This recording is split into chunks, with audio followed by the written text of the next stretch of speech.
Now, Gon's dad, Jing, and Periston are no longer members of the Zodiacs, so they're not a part of the Hunter Council's new mission to hunt down Netero's son. Yes, you heard me right. They're about to hunt down Netero's son. But then it cuts over to this city, and specifically this building, where their job is to do research on travel worldwide and organize a database, and then assign countries a safety index. And it shows these two guys that work there having a conversation. I'm pretty sure he's his boss, and he asks what's the #1 rule for employees. The tall guy explains their job is to rigidly screen applicants for travel to the New World, aka the Dark Continent, and administer a multilateral and comprehensive inquisition and training process. Their corporation is supposed to accompany qualified travelers to the Dark Continent, but he states their true objective is not to let anybody go to the Dark Continent. If they have to, then to keep those people on a short leash. And now there's this whole problem with Netero's son and the Kaken Empire, because they never signed the treaty saying they wouldn't go to the Dark Continent. Now they're just bypassing all the screening and demanding unlimited access. Plus they're saying they're going there for colonization purposes. But what the gatekeeper of the New World hates most are people who lack manners. And if they fail to shut down the Kaken invasion of the Dark Continent, it will be like Pandora's box. The lid that must remain closed will be opened. Now he's like, is that a figure of speech? It sounds like you're exaggerating. He's like, nah, I used to think it was crazy too. He opens up this door and they go inside to see a bunch of human experiments. I got a hand, a body, what the fuck? There's only one of the experiments left that actually survived, and he's no longer a human. He doesn't even eat people food. It's just been self-sustaining itself for 50 years in here. It's just unable to die, and rightfully so, he's shook. The short guy says it used to be a hunter that went to the New World. And every time we take up this challenge, we flee back carrying an extinction level threat. Okay, so these are the results of secret colonization efforts, not human experiments. Cuts to the worker later that night, and he's home watching Netero's video. He says for political reasons, the V5 avoided the Hunter Association and secretly sent in their own research team, which is what Buddy was back in that lab. Netero says his son is one of the experts in charge of expedition decision-making. Ignoring my warnings, he insisted on taking unexplored routes, which led to considerable casualties. When he came back, he brought new threats. He wanted to try again, but I forbade him until after my death. And I've made it a taboo for the Hunter Association as well. I've set foot there just twice when I was young, but the strength required there was not what I sought. I needed an opponent. I sought strength as an individual with either victory or defeat as an outcome, but in the New World, it was a harsh battle against Mother Nature, where no victor exists. The strength my son desired was formidable and essential for exploring there. If anything, he's probably more suited to being a hunter than I am. But now for the question at hand, Netero tells the Zodiacs through his will, I want you to successfully explore the Dark Continent before my son. Overcome any of the risks of the Dark Continent and return with hope. Difficulty rating is undisputably A. However, this is a request, not an order. It's just a selfish desire of mine. It's just a selfish desire of mine that the Hunter Association be the pioneer in hunting the mysterious and most dangerous. The rewards will be great, but the risks are far greater and will likely put the association in great peril. He only opened the door to this haunted house and turned heel. Think of it as the fleeting dream of a dead man without crossing the threshold. This is not an order. I repeat, this is not an order. And the video of his will fades to black. Zodiacs are just taking it all in, because watching the video, it still just feels like Netero's alive. I was not sure what to do, because again, it's not an But then bro says he doesn't mind going to the Dark Continent, he just doesn't want to hunt Netero's son. It's too convenient how doing one just takes care of the other.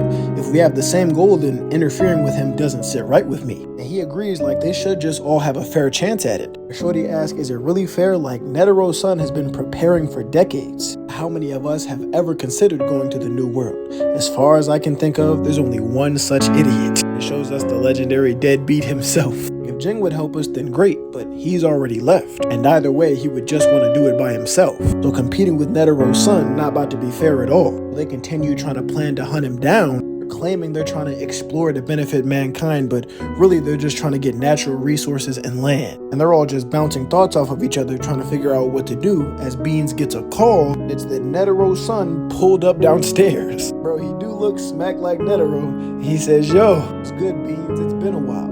These guys must be the Zodiacs. But can you contact the V5 and say that you captured me? They're all just looking at him like, what? He says, let's call a quid pro quo, shall we? I don't know what that means. Let me Google that. I think it's like a deal, an exchange of goods and services. But then it cuts to the worker at home losing his shit as he learns more about the Dark Continent and the 5 threats that humanity brought back. A sphere that protects mysterious ancient ruins, the botanical weapon Bryon, a codependence of desire that's a gaseous life form, monster that infects its prey with homicidal desire, the twin snake Hellbell, a trade-off between life and pleasure, a beast that keeps people as pets named Pap, endless despair disguised as hope, Zobe, the immortality disease. He says this is no place humanity should go back to. But Netero's son really does turn himself in and lets the Zodiacs cuff him. He says, you can do whatever you want with me, but I predict that I will be released and you will go to the Dark Continent with me. Of course, they're all just shook by him saying that. Cheeto says, impossible. They about to lock your ass up for inciting a riot. He says, well, that would be the correct answer, but the real world isn't like that. And you have time to hear me out before you report to V5. Then she puts down this recorder, lets him know she's saving the whole conversation. But he says, I don't care. It's not like you could publicize it. She's just shook like, damn, he looks smack like Netero. Just facing him makes me waver.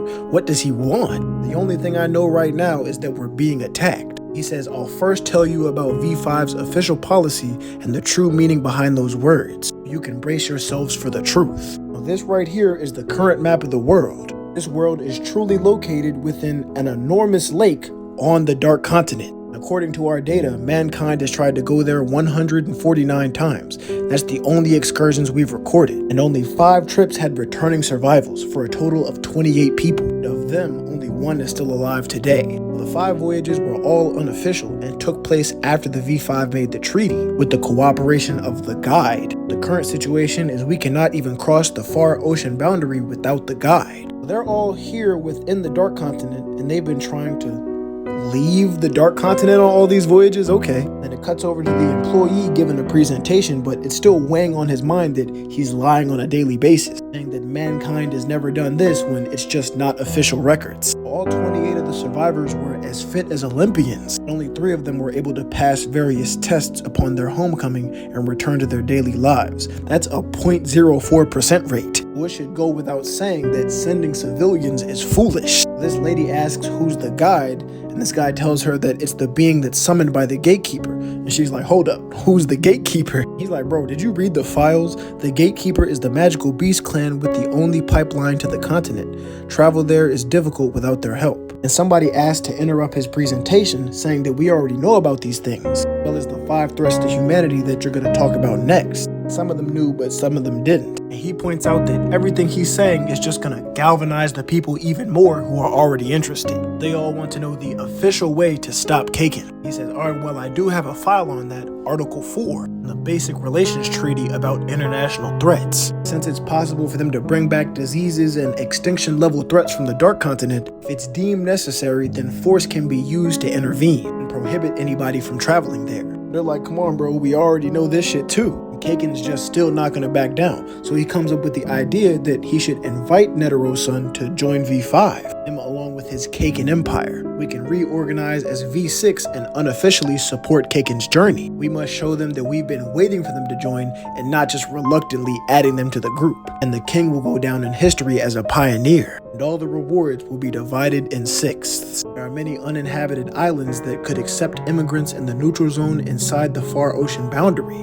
Pretend they're the new continent and have the civilians spend their lives there. Believe the actual voyage to Kakin on the condition that members are carefully screened. Let them suffer the same fate that united the V5 so strongly in the first place. And of course, they plan to use the Zodiacs as Kakin's chaperones. But Beyond Netero is still over here talking, saying trust me and contact the V5. They're gonna say they accept a supervised voyage. That chaperone will be the Hunter Association if the V5 trusts you. Now this is my challenge to you. The Dark Continent will be the proving grounds. Will you be there? She's thinking, yes, this is a battle. The entire association has to fight. She says, of course, but there's a bunch of stuff we have to confirm. And he says, fine, take my blood, anything you need. She's surprised that he expected to be called a fraud. She tells the cow to call V5. The Zodiacs are just gathering their thoughts like, damn, we got forced into this. It's very underhanded, but this is the quickest way to get to the Dark Continent. It does look like they're all about to go to the Dark Continent with Netero's son. Now she figures he's just playing the role of a prisoner, and once they get there, they're gonna have some kind of trouble with him and fight the monsters around them. But in this land of complete unknowns, we don't know what will come to attack.